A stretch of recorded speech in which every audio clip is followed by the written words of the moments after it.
Evening, everyone, and welcome to The Next Revolution. I'm Steve Hilton, and this is the home of positive populism, pro-worker, pro-family, pro-community. Well, what an incredible week it's been since our show last Sunday night with the Mueller report, the exoneration of the president, no collusion, no conspiracy, no obstruction, and no recognition from the Democrats and their allies in the deep state media that any of that actually happened.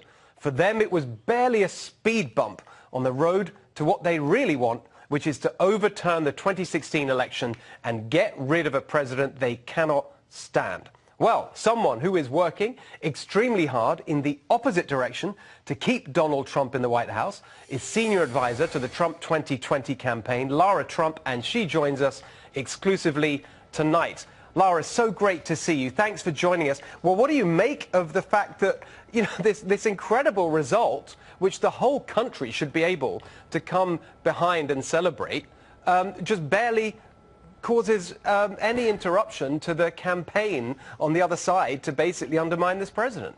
Well, Steve, it's great to be with you. I've never been on your show before, so thanks for having me. Obviously, as a family, as a campaign, we were very, very happy to really get this over with, quite frankly. For years now, we have been saying that there was no collusion with Russia. We are now seeing finally come to light what we have all known, that our campaign was run very well, that this was a duly elected, fairly elected president. And you would think, to your point, that people would be so happy all across this country, Steve, that we finally can say Donald Trump is the legitimate president. There's no question. Sadly, you did see some television show hosts crying, people upset. I mean, would they really have wanted a president working with Russia? I don't know. But obviously, we're very thrilled to have it behind us. And I really think it's time for the country to move on. Well, yeah, I mean, I think we can all agree with that. Doesn't seem to be much chance of it. But looking ahead in what role do you think all this will play in the election next year? Well, I hope it actually doesn't play a role, because what we want to focus on from the campaign perspective is all the great stuff that this president has done for this country. Steve, in 2.5 years, this president has done more than his predecessors, in many cases, in 2 terms in office. You look at the booming economy in this country. You look at the lowest unemployment in some cases in the history of this country. You look at the fact that we have manufacturing jobs pouring back into this country by the hundreds of thousands, something that this president's predecessor said you would have to have a magic wand to see happen. You look at GDP, you look at wages up. I mean, that's what we're running on in 2020. And I always say the president is doing all the hard work for us at the campaign right now, because he's doing such a great job leading this country. He's doing such a great job as our president. So quite frankly, I don't know why we'd want to focus on any of this nonsense. That's all it is. It's all it's been from the beginning, of people that were upset that Hillary Clinton didn't win, still can't get over the results of the 2016 election, trying to implement, you know, some sort of change, trying to get rid of this president. And it's disgusting that it had to happen. But as Donald Trump, as our president said, he hopes to see this happen to no one else. This is crazy, and this is not the way that things should function in the United States of America. I totally agree with you, Lara. And, you know, it picks up on something I say week after week on the show, which is that, you know, they want to focus on scandal, while the president and his team and all of you just want to focus on the substance, things that actually matter to real people in their real lives. Yeah. They're not interested in any of that. I want to pick up on one of those areas that's going to be crucial, and it was a big story again this week, which is healthcare. We heard the news that the administration is going to get behind the lawsuit to try and have Obamacare overturned. President promising that the Republicans will be the party of great health care. How do you see that moving forward? When do you think we might see a plan emerge? And again, how's that going to really play a part in the 2020 campaign? Well, listen, we know that Obamacare is a complete and total disaster. And this president has been saying it since the campaign in 2016, that he wanted to fix health care because it's not working for the people of this country, Steve. I mean, that's the bottom line. I think it's something he's working on every day. I'm sure he's already working on it right now. And he wants to come up with a plan that is so great for people. And I know he's not going to come up with a half-hearted plan. It's going to be something that's so good. He wants to own it. And listen, I think people in this country care about it. you look at the other side of the coin, you look at the Democrats that have now gotten into the race, Medicare for all. How are we paying for that as a country? You look at countries like Canada who have a system similar to that. These people are flocking to America to get surgeries done, to get medical procedures done, because it really is not the way you want to see health care done, what the Democrats are proposing. So I think we need to give people a very clear alternative to that, and I know the president is working hard on it. It's probably his next big focus. Well, I think you're exactly right. That choice will be such a big part of it. When looking at the Democratic field, I just want to sort of talk about some of those characters that we're seeing emerged.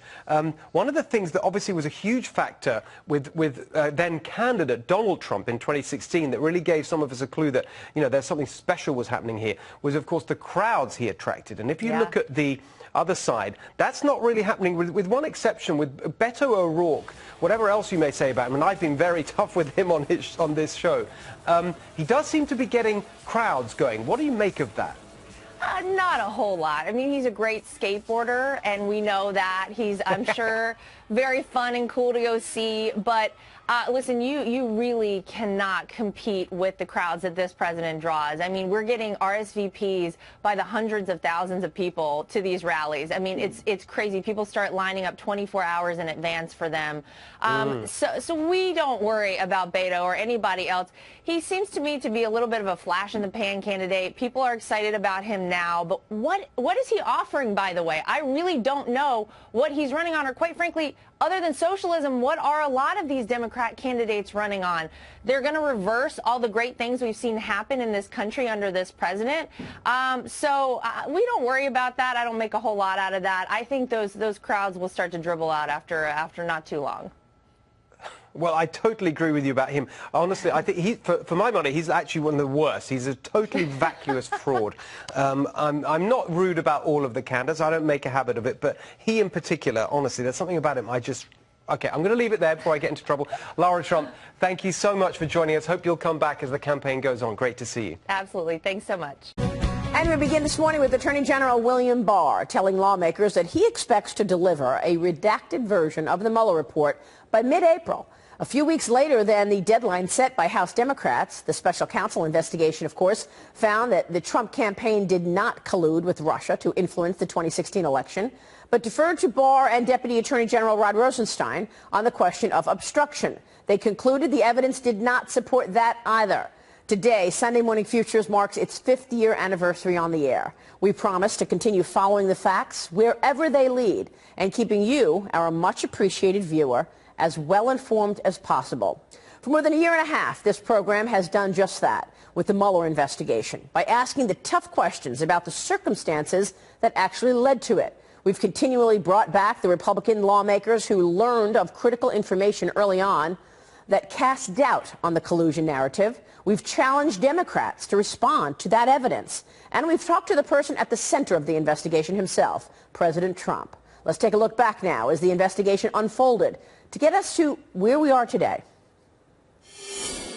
We have been hearing bits and pieces of this so-called Russia probe, so-called collusion between Trump and the Russians with absolutely zero evidence. Is that the insurance policy? Was Peter Strzok basically saying to his mistress, look, we're just going to keep investigating Donald Trump should he win? Boy, it surely reads that way, but the only way we're going to know that is to interview Lisa Page and Peter Strzok. What bothers people out there is you have to be able to trust your FBI, your CIA, your IRS, because there is a thing called the rule of law. And what we've learned from some of these text messages is that there is a whole lot of bias and corruption going on at the top. Tell us what you've learned. Yeah, and it's important to emphasize there are tens of thousands of great men and women who every day keep us safe, prevent terrorist attacks, solve crimes at the FBI, but they are being besmirched by several people in the leadership of the FBI that have a shocking contrast in the way they took the approach they took to the Clinton investigation and the one they've taken to the Trump investigation. You joined us 4 weeks ago on this program. At that time, you said you wanted to get the electronic communication from the Department of Justice and the FBI. You wanted that electronic communications to understand exactly how the Trump investigation into collusion even began. You've now since seen the electronic communication, yes? That's correct. So it took us a long time to actually get this, what's called the electronic communication. As we know it now for your viewers, what that is it's the original intelligence, the original reasons that the counterintelligence investigation was started. Now, this is really important to us because a counterintelligence investigation uses the tools of our intelligence services that are not supposed to be used on American citizens. So we've long wanted to know, well, what intelligence did you have that actually led to this investigation? So what we found now, after the investigators had reviewed it, is that, in fact, there was no intelligence. If you ask the FBI today how much of the dossier is verified, almost none, and the verification comes from open media sources. This dossier was prepared by a foreign agent paid by the Democratic Party and used to get a FISA warrant, and the FBI, former FBI director, did not know that it was a political document paid by a political party. To me, that is stunning. Right. Not only was the Clinton email investigation a joke, the dossier was used inappropriately.